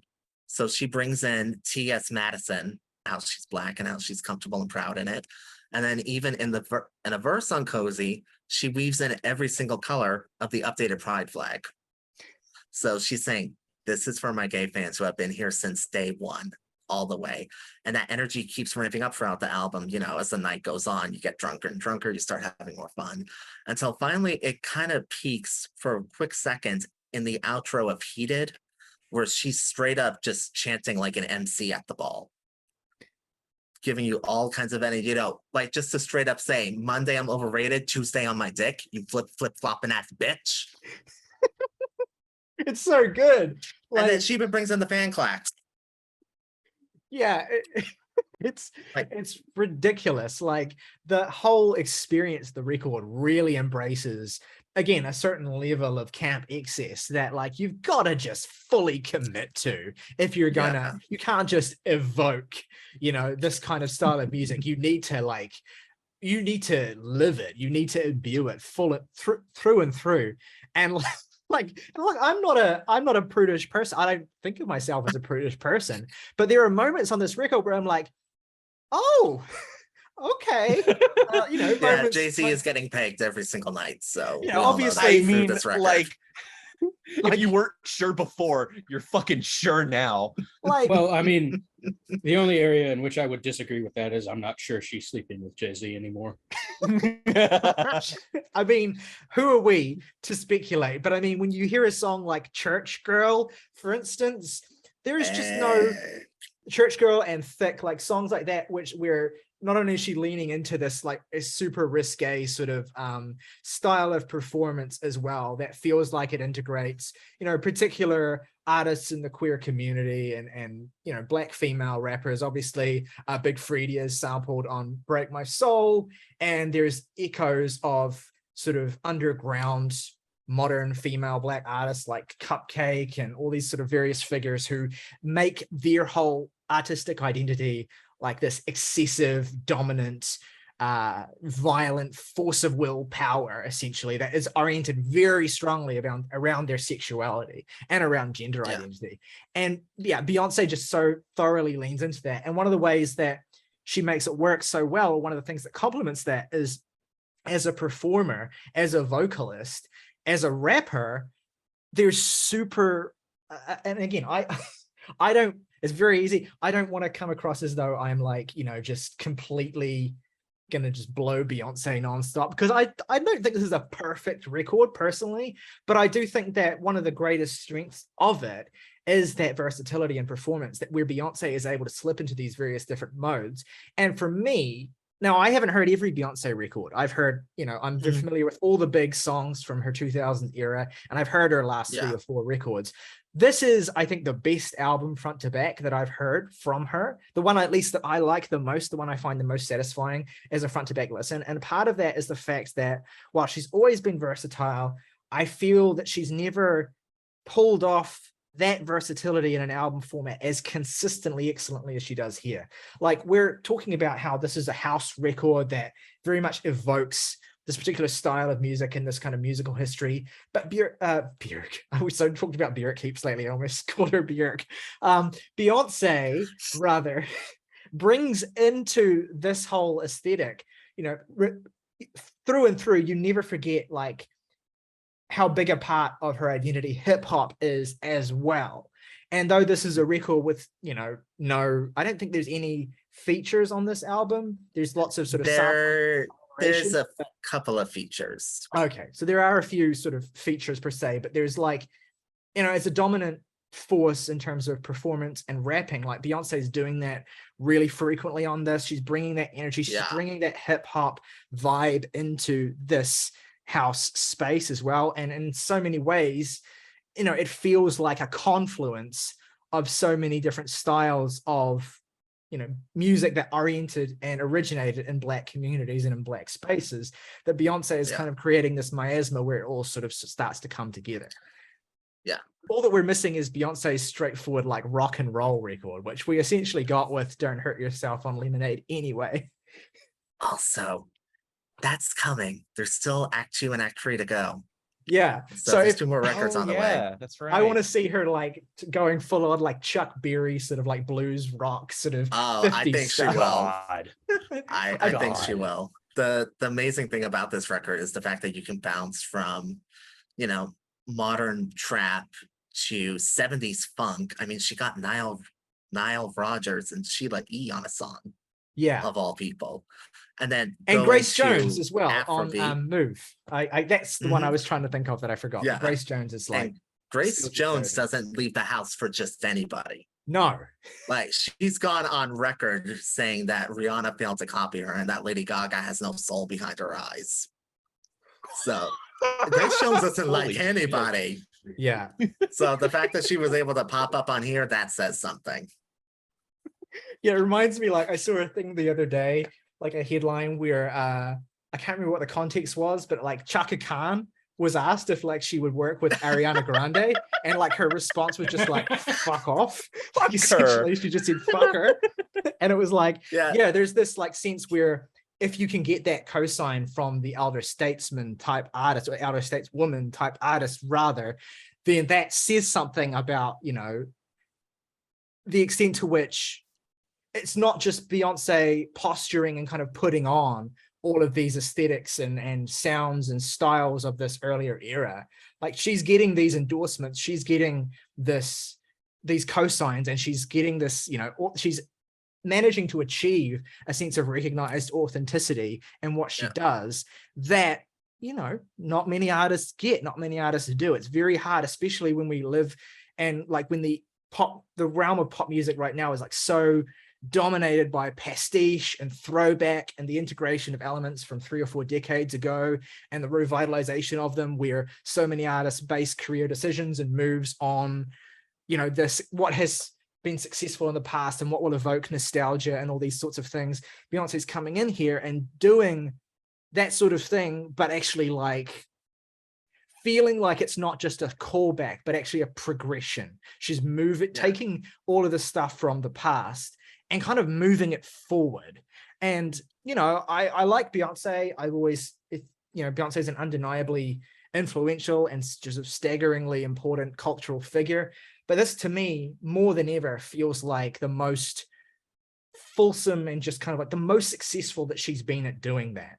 And I mean, obviously, it remains to be seen the influence this will have and what will happen next as a result of this record and stuff. And you know, but it feels genuine. And not that I think that, you know, genuineness is inherently like a requirement to make good music in this vein, but it certainly gives it an additional, I guess, sense of vitality while you're listening to it. It really makes it feel and stand out. And that's, I think, like something that one of the interesting phenomena that sort of surrounds this record is like when Break My Soul came out as a single and people were like, it's just interesting, I guess, but what is Beyonce's end game here? And then like the universal reaction when the album came out was like, oh, Break My Soul in really slaps now. In the context of the record, when and you get that transition from energy to, it's so good. People were completely doing a 180, and I don't think it was even necessarily like just, you know, the flow in the record where it does flow beautifully, but also like once you could see the vision, it all started to make sense, I think. And and I mean, I get why that was the lead single, because it's the song with the most traditional structure, you know, it's the most radio friendly. Although that does make the fact that Alien Superstar is taking off kind of amazing. Yeah, because that song to me is like the most like, just like, I trying to think of words that aren't just cliche, but like futuristic's not right, but like it just feels the most like you hear Beyonce is doing this and influenced by this and this, but she's doing something and making sounds that feel new. Look, you and I have dominated this so far. Jake, Morgan, like, Yeah. what are your takes on this record? And because we've talked about new disco on Jams and Tea, it's kind of like house music, and our complicated relationship with it in recent years has kind of been a recurring meme on this show. So, like, with all of that context that we've kind of talked about, and all this sort of, we talked about Kylie's album, we talked about GC Ware's record. What do you guys think about this album in the context of all that stuff that's come before it, but also coming from Beyonce, who is like undeniably such a force of nature as a personality? Like, how does this record land for you guys? I don't have very much to add about this record. I guess it's not really my area of expertise, so there's not much for me to elaborate on. I will say the only flaw for me is I think it's a bit too long. And that sort of hampers the consistent energy that it builds. Otherwise, this is just a great time. And everyone involved with it, least of all Beyonce herself, is so committed that, you know, it invokes very much the same feeling that watching Paris is Burning does, which is just a joyous celebration of all things in that scene. One more note I will add: I endlessly respect and admire Beyonce's dedication to the album format in an age that is so increasingly bloated for streaming, and sort of inconsiderate of that format and what it means. But to have somebody with her pull and popularity and recognition commit to that format and really make an event out of every album that she releases, I really love that about her and her approach to the craft. Jake, what's your take on this? And what your history with Beyonce? Well, I'm by no means I'm far from the committed super fan, but like a lot of people, I think I hopped on with Lemonade because that album was like kind of inescapable when it came out. I feel like people kind of take for granted just how big that was when she dropped that like movie thing. Like it was all anybody talked about, and I wasn't even paying attention to music then. And I remembered hearing I remembered songs from that, like Freedom. I remember songs like that, and I was just like really captivated with kind of how versatile she was on that album. It's an album that I love Lemonade. It's great. And I was just sort of taken aback at how she kind of threw caution to the wind when it came to sonic consistency, and was just like, I'm just going to do any genre I fucking feel like. And she did it amazingly well. I mean, there's a fucking country song on that album. Yeah, Daddy Listens. I was thinking about that in terms of when I was thinking about her versatility and other things she could do. And I'm thinking like, well, yeah, there's plenty of things I'd like to hear Beyonce do, but like the more I think about it, the more she kind of has done a lot of them already. And I just kind of want more of it. Yeah. That's one of the alternate fucking cover arts for Renaissance, is actually fucking her in a cowboy hat on that horse. That's right. Really fucking yes. Yeehaw. There it is. There it is. But regardless, I heard Break My Soul and I was like, okay, I'm into this. I like this.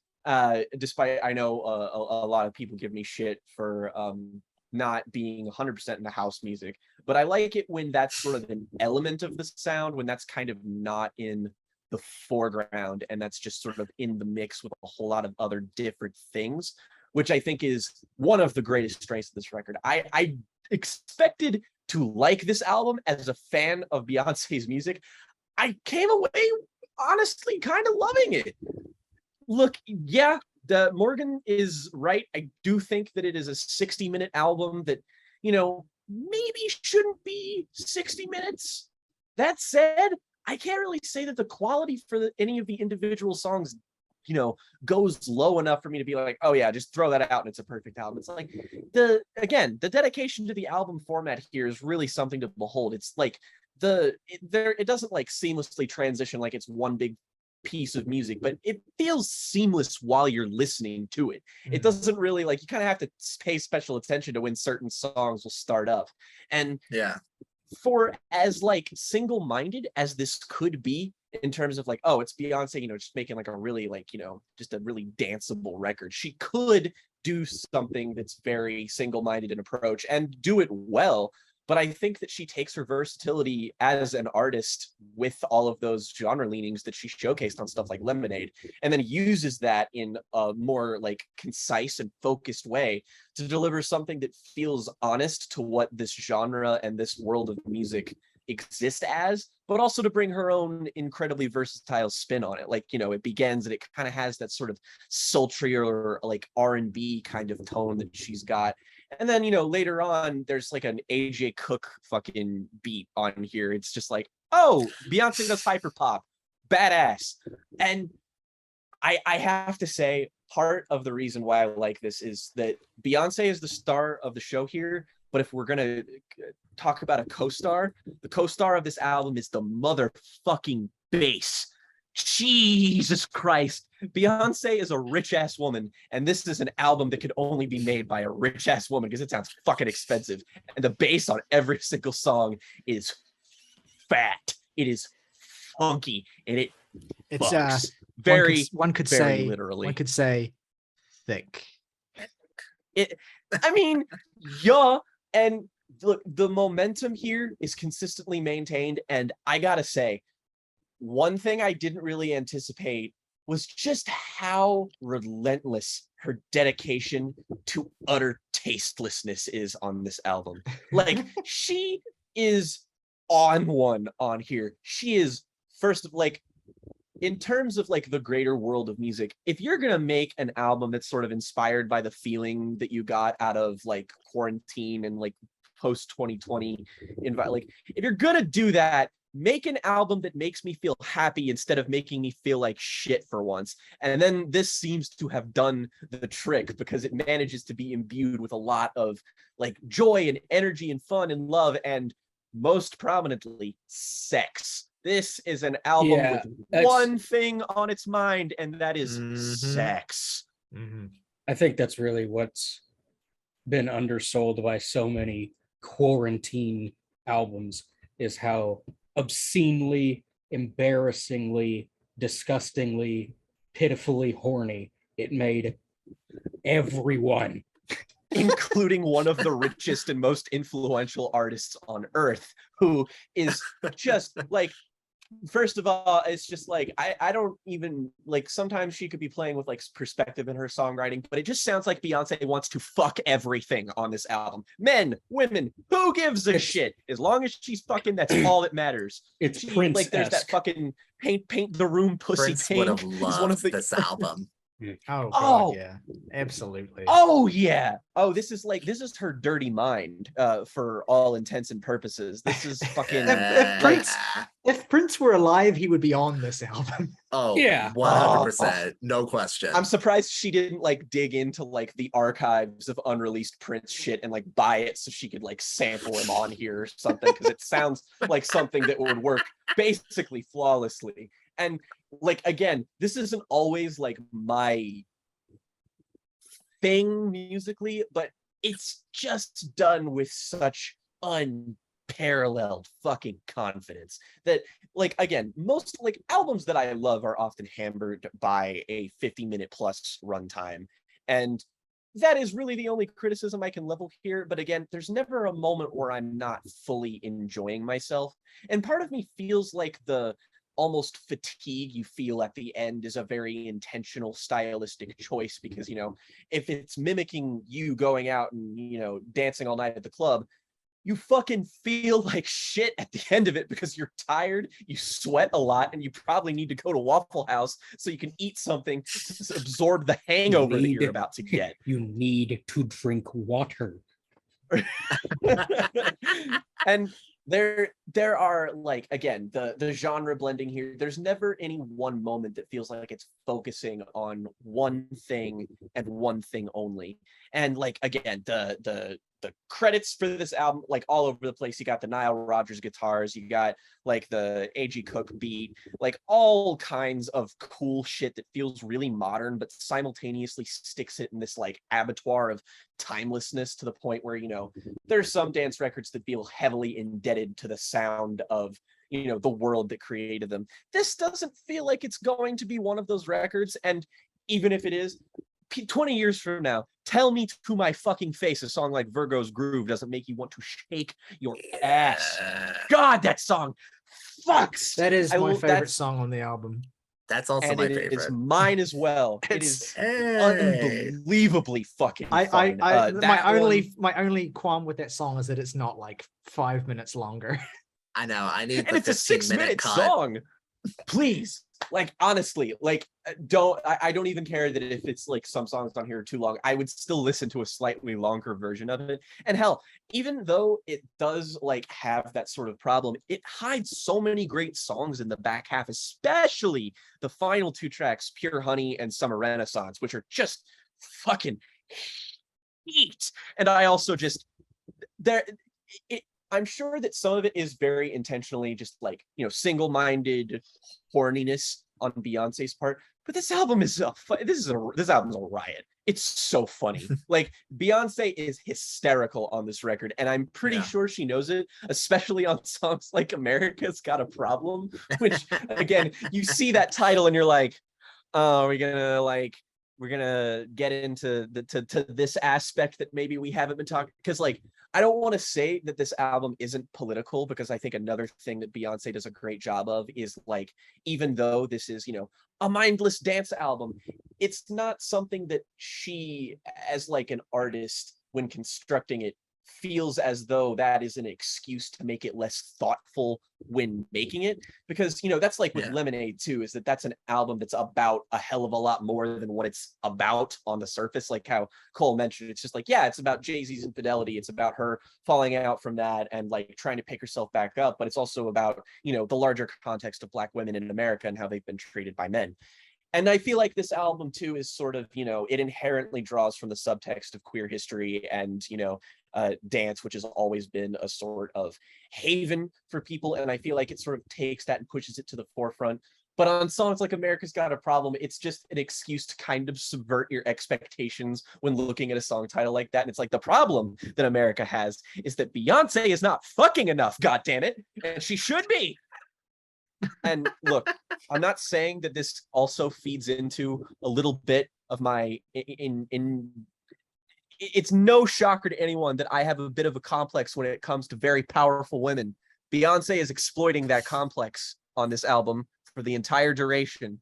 And look, step on me is all I'm saying about that.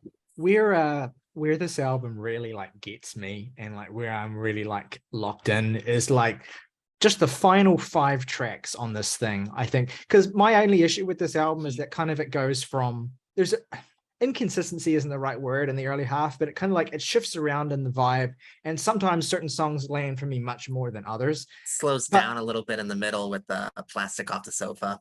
Yeah, which is, it's a good song. But what the last 5 songs to me are like just a consistent run where I'm fully locked in and I'm not taken out of it for a single moment. And all of them are about fucking. I love I know that it's like it's a reference and it's got like a point and an underlying like meaning in terms of like the war on drugs and stuff, but like this I really like the she calls herself Tony Montana. The sheer like sheer nerve of like calling a song America Has a Problem, which I was like, I saw that in the track list and I was like, what's this gonna be? And then the song is just about having sex. And like you said, Jake, the problem is that Beyonce is not fucking someone right this second, and this needs to be resolved. And I just love that. I love the sheer cheek of that. And then like, coming off the back of Thick and All Up in Your Mind. And then, I mean, just this album really finishes on a high with Pure Honey, which is like amazing. And then Summer Renaissance, which is like just the perfect closer for this record. Just again, the most memorable moment of this entire album to me is just the way that she kind of that way that she kind of just descends from that high of can I take you all the way to you're sexy motherfucker. Just the way she just kind of just growls. That is like you feel something shift when she says that. Her vocal versatility on this album is just nuts. Like we talked about how she can obviously sing, she can obviously rap. She's all over the goddamn place on here. Goddamn. It's like the ultimate flex as well. You get to this final track and she's like interpolating I Feel Love on this song. Which Yeah. It's which like is just the ultimate disco flex. hit. Yeah, right. It's the ultimate dance track. Like all of dance music comes out of I Feel Love. yeah, exactly. There's no dance music And- without it. And she does that sample and she saves it for the very last track as like an album that's full of flex after all this sort of stuff.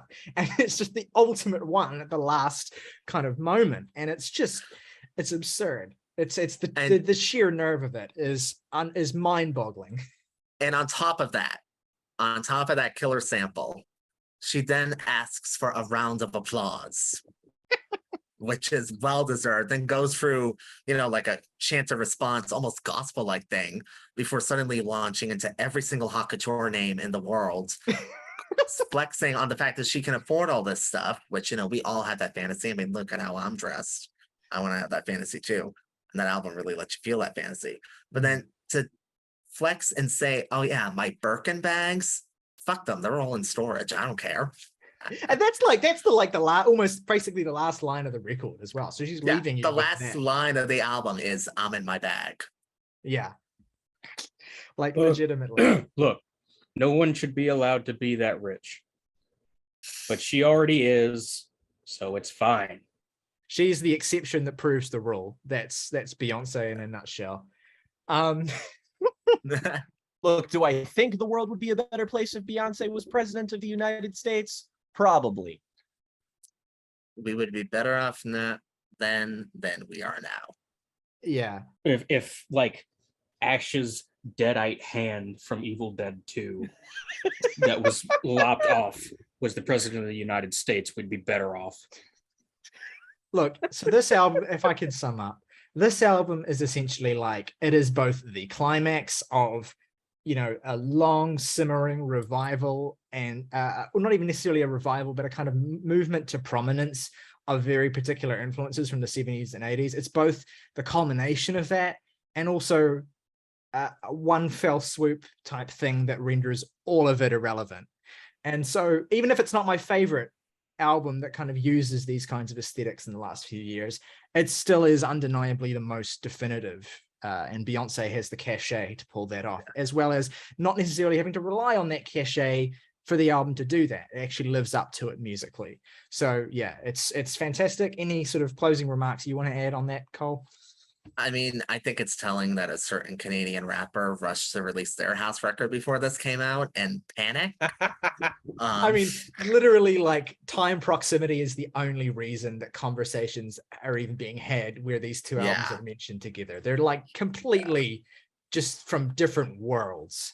Like, I think maybe the most amazing thing about this album is that it is the best album of her career. And it's doing exceedingly well. She's topped the Billboard Hot 100 for the first time. As a solo artist in Single Ladies, she had 2 other songs go #1 in the meantime, but those were collaborations. And she's 40 years old. 40 years old is when the general public and the radio stops listening to women. It is exceedingly difficult for women over the age of 40 to still continue their relevance and success. There's very few exceptions. For example, Madonna is an exception. Mariah Carey every December is an exception. Tina Turner was an exception. But the fact that we are literally 25 years into her career and there has not been a single downward slant or scandal or derailing of any kind, I've never seen a career like it. And we're not going to see it again.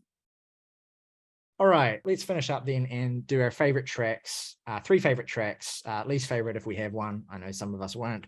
And rating out of 10. So Cole, as our guest, why don't you go first? All right. My favorite track is Virgo's Groove. Just utterly incredible. No Beyonce album is complete without a 6-minute song about how horny she is. And this is the best one that's just like off the wall levels of funk and soul. And it takes you on a journey every time you press play.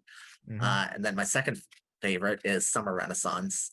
just for taking in that monster of a sample and reworking it to make a already futuristic sounding song even more futuristic. And just that combo of putting her voice all over the place to being braggadocious and rapping her ass off on the outro about her power and her flex. You have to respect it. And certainly when I sing along to that, I feel that fantasy of being the most powerful motherfucker on the planet.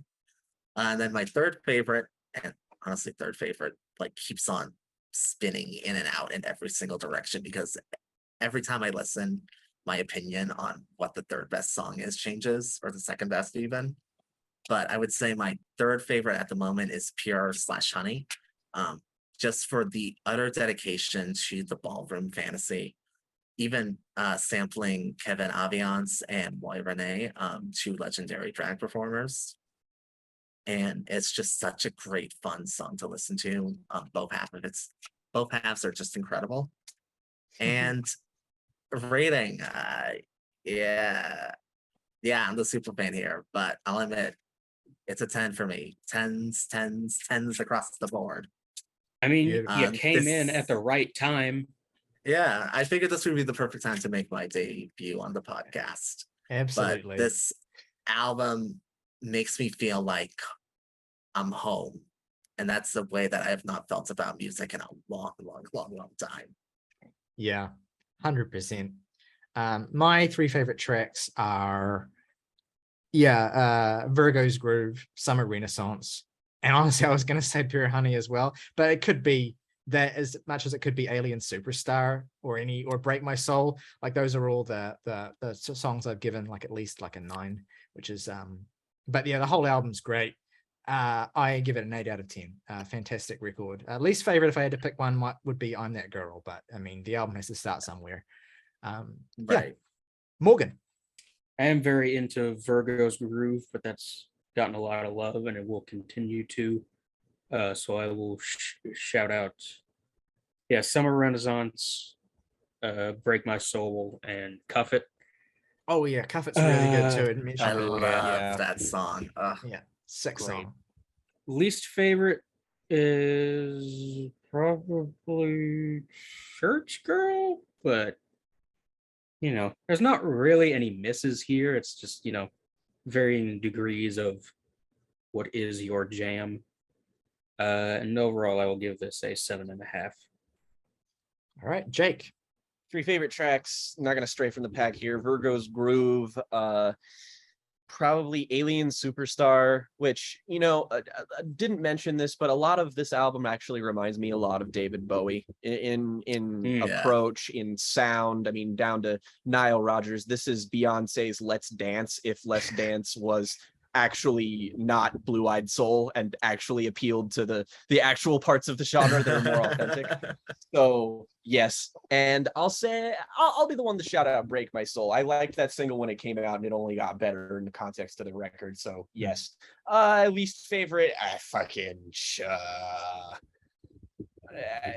don't really have one, honestly. It's all pretty great.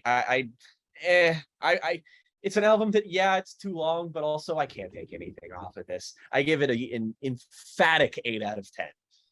All right, which gives us an average overall of 8.4 for Beyonce's Renaissance. Let us know at home what you think of either of the albums we've discussed today, Chat Piles, God's Country, and of course, Beyonce's Renaissance. We want to hear from you in the comments below, especially if you're a Beyonce fan. We want to hear what this album means to you. We want to hear where you would rank it in B's catalog. We want to hear all your takes in the comments below, so please hit us up. If you're listening on Spotify or Apple, you can head on over to the YouTube link in the description. Leave us a comment there. If you enjoyed the episode, please consider giving it a like and subscribing to the channel. If you enjoy what we do and you want to hear more, we do this 3 times a week and we have a lot of fun doing it. Thank you to Cole again for joining us. Thanks for having me. It's always a pleasure to expand our repertoire of guests on the show and have people on to talk about something that they're uniquely passionate about. So that was awesome. As always, folks, rock over London, rock on Chicago, Chanel. It's all about seconds.